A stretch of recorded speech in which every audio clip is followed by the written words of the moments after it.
Hello everyone, my name is James and welcome to Shard TCG, and today we're taking a look at the plants from the Origins Set 1 of Shard TCG. Now we'll be taking a look at the Mandrake for starters. Now the Mandrake is a one-shard Quake element plant. Now the Quake element is based around vibrations. Now we're talking about loud sounds, big tremors, strong powerful forces.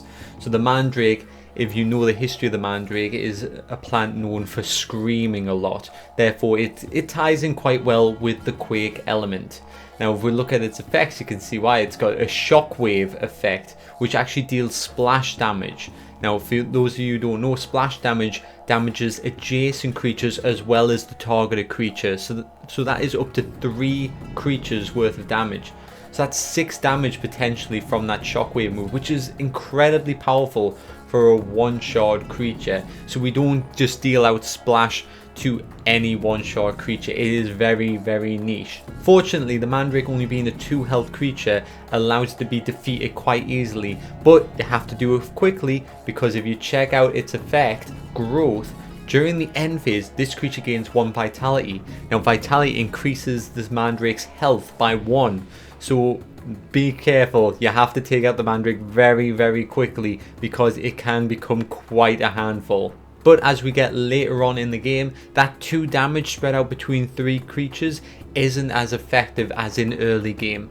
So there is a bit of a balance that way as well, and I wouldn't say the Mandrake is overpowered, but it is by far not underpowered and definitely worth having in the deck.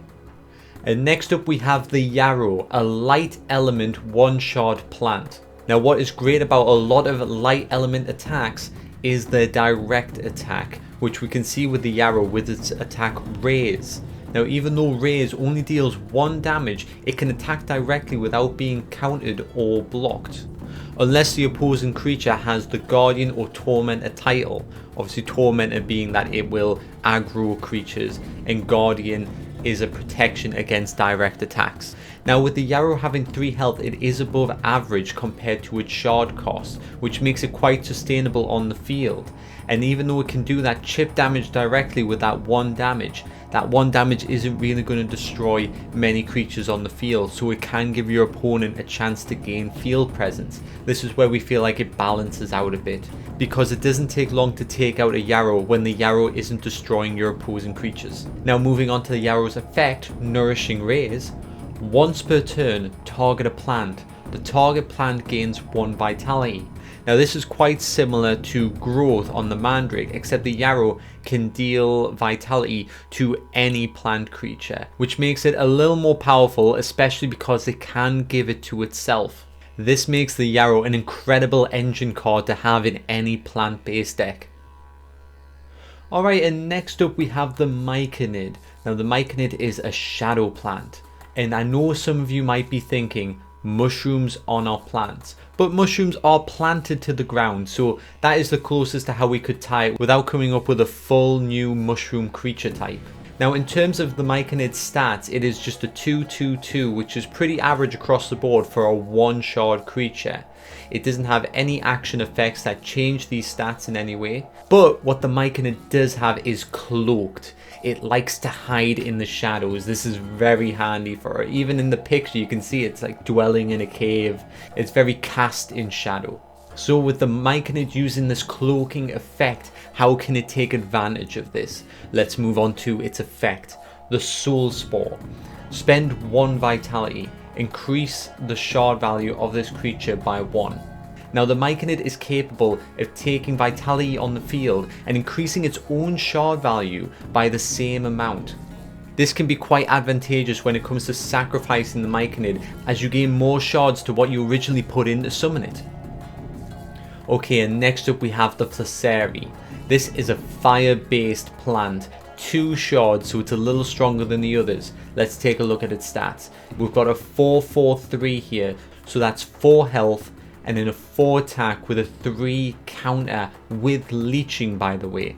Now for those of you who don't know what leeching does, it allows you to gain vitality when you use this action.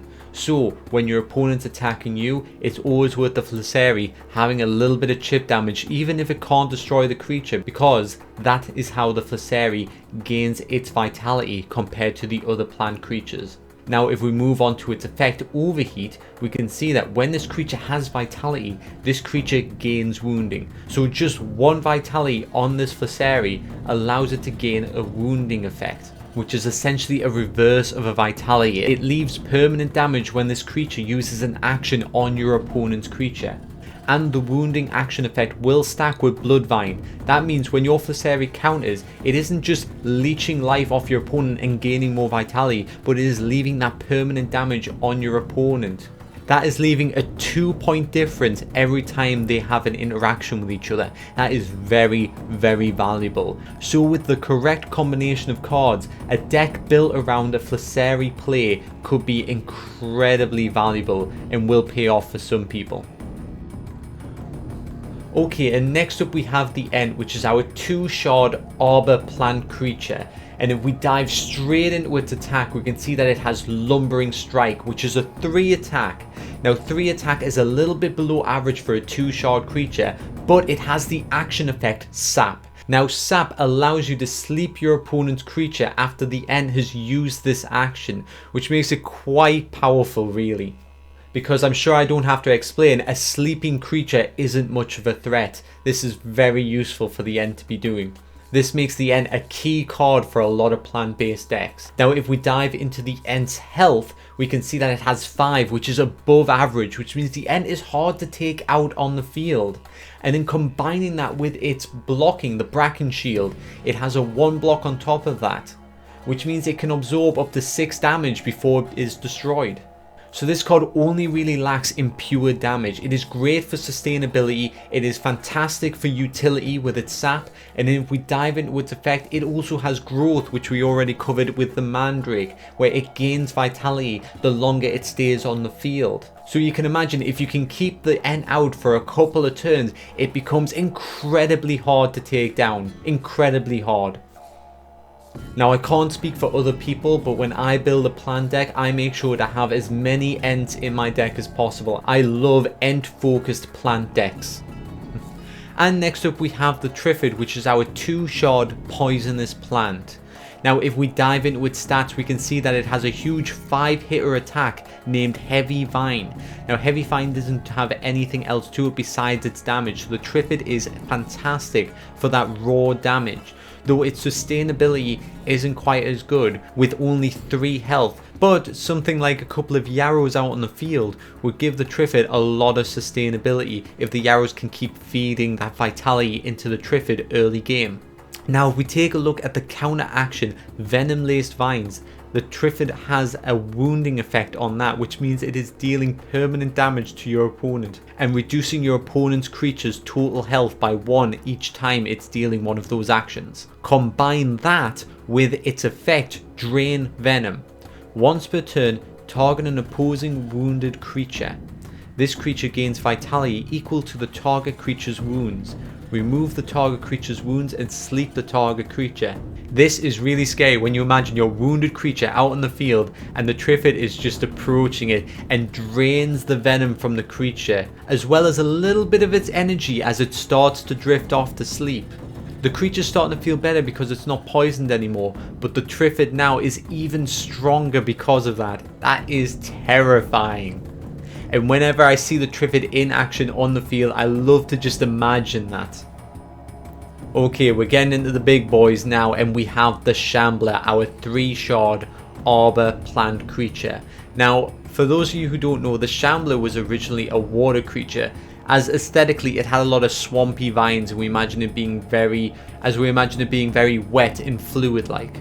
But as the project went on, we realized that we didn't actually have a lot of arbor plants, which is what we want to base plants around mostly. So the Shambler got a little change because its effect wasn't really water based anyway. We felt that it fit arbor much better. The first thing that stands out for the Shambler is its Tormentor title. This means that when it's out on the field, you have to target it. It's big, it's scary, it wants you to attack it. It is going to taunt you until you come at it, which is excellent because it makes the Shambler your bodyguard. It can help the smaller creatures that need that time to gain that vitality, that little bit extra time, as the Shambler is just absorbing the blows. And like most other plants, the Shambler doesn't deal a lot of damage, as it only has a 4 attack, which for a 3 shard creature isn't very deadly at all when you consider that 6 is about the average. Which is when we look at its health, we can see that it has an average 6 health. So really it's looking a bit below par, but we have a reason for that as well. If we take a look at its effect, Viviborn, this creature may be summoned by spending vitality on one of your creatures equal to the creature's shard cost. That means you spend 3 vitality that is sitting on the field and you can get a Shambler out for no shard cost. This is incredibly powerful, as you can get the Shambler out very early game, incredibly early game. I've done it myself. I've got Shamblers out, I think perhaps on my first turn, and it is a huge advantage to have. But as I said before, the Shambler doesn't have a lot of damage. It can take a lot of damage, but it really just offers more sustainability for you to allow to grow your garden of plants. And I know I say this about pretty much every plant, but it really is a must-have for a plant deck. Okay, and last up we have our biggest plant, the Trent. He is 4 shards. He has a Titan title. Now, for those of you who don't know, the Titan title means that this creature is so big that if you try to hit it with splash damage, it will absorb all the splash damage. It does not deal any splash damage to other creatures. The Titan title is that massive. It just does not count as any creatures adjacent to it. And then when we dive into its attack, once again, it is a little bit below par. With the Smashing Branch, it only deals 6 damage, but it does have a splash action effect, which means that it can actually deal up to 18 damage potentially. It is a field wiper. It just destroys everything on the field. If your opponent enjoys swarming with smaller type creatures and getting lots out on the field, the Trent is gonna have a buffet. The Trent loves this and will just destroy absolutely everything. He is amazing for that type of thing. When he is coming head to head with another large creature though, that's when it starts to sway the other way. The Trent isn't as great as taking out the larger creatures until we dive into its effect, Overgrowth. Spend 1 plus vitality. This creature's combat damage is increased by 1 for each vitality spent until the end phase, so the Trent can temporarily buff itself to incredible numbers. But the real tricky strategy is creating that sustainable source of vitality. If you can have enough plants out on the field that are growing vitality, this Trent can just constantly utilize that vitality and deal incredibly strong hits. This is your game ender. He is the field wiper, and he will allow your low hitting plants to just walk right up to your opponent and take them down. So it can still be a bit of a challenge, but when the Trent is out on the field, you should be thinking it's game over. Okay guys, I hope you like my analysis for all the plant creatures in set 1 of Shard TCG. And don't forget to hit that like button on the way out if you've enjoyed this video. Okay guys, I'll see you next time. Goodbye.